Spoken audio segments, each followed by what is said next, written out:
ଭଲ ଲାଗୁଥିବା ପୁଅମାନେ କେବେ ଭାବନ୍ତିନି କିଛି। ମୁଁ ଜାଣେ ଭଲ ଲାଗୁଥିବା ପୁଅ ଆଉ କେବେ ଫେରିବନି ଜୀବନରେ।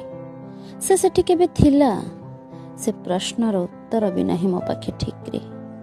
ସେ ମଧୁର ଯନ୍ତ୍ରଣାଟିଏ ହେଇ ରହିଯିବ ମୋ ହୃଦୟରେ, ସ୍ମୃତିର ଗାଁଟିଏ ହେଇ ଚିରଦିନ ହସୁଥିବ ମଧୁର ଝରଣାର ତଳେ। ଭଲ ଲାଗୁଥିବା ପୁଅକୁ ମୁଁ କେବେ କହିନାହିଁ କେତେ ମନେ ପକାଏ ତାକୁ। ତା ଅନୁପସ୍ଥିତିରେ କେତେ ବା ତା ସ୍ୱପ୍ନ ଦେଖି ବେଧଡ଼କ ନିଦ ଭାଙ୍ଗେ ଅବେଳ ଅପରାହ୍ନରେ। କେବେ କେହି ତା ନାଁ ନେଇଗଲେ କେମିତି ଗୋଲାପୀ ହେଇଯାଏ ମୋ ମୁହଁ ଲାଜରେ। ତା ପାଇଁ କେତେ କେତେ କବିତା ଲେଖିଛି ତା ଅଜାଣତରେ, ଭଲ ଲାଗୁଥିବାର ମୋହରେ ଆଉ ହରେଇବାର ଭୟରେ। ମୁଁ ଏସବୁ ତାକୁ କେବେ କହିନାହିଁ ଜୀବନରେ। ଭଲ ଲାଗୁଥିବା ପୁଅ ଦୂର ସହରରେ ଥିବ, ଆଉ କେଉଁ ଅତିଥିର ଅପେକ୍ଷାରେ ଥିବ।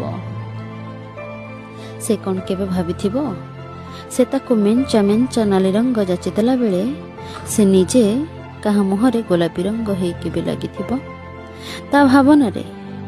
ତା ଭାବନାରେ କେହି ଭବିଷ୍ୟତ ହେଇ ଆସିଲା ବେଳେ ସେ କାହାର ଅତୀତରୁ ଏଯାଏଁ ବର୍ତ୍ତମାନରେ ଜୀବନ୍ତ ଥିବ।